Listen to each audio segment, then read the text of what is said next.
Hi Gavin, so just a quick overview of your box. You've got the grill lights, you've got the Tesla, which is also sensitive to tap, releases a small amount of negative ions to stimulate activity, and then you've got reverb, volume, just left the Tesla at the moment.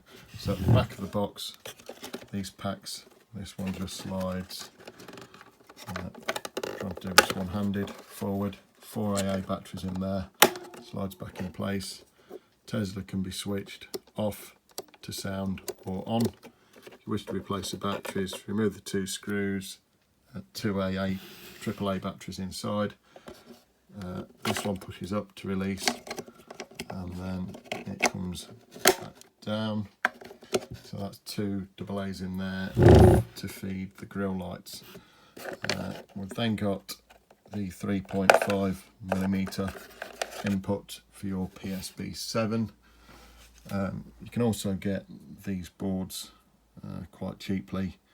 They're powered by a USB battery tank. You can plug those directly into that, and then it basically makes it a Bluetooth box.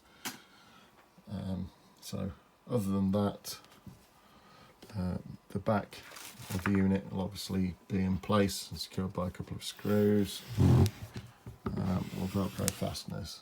So hope you enjoy it. Thanks for coming and purchasing from Infrared. If you're interested in our equipment and you've watched this video, then please subscribe to our channel. Thanks, bye.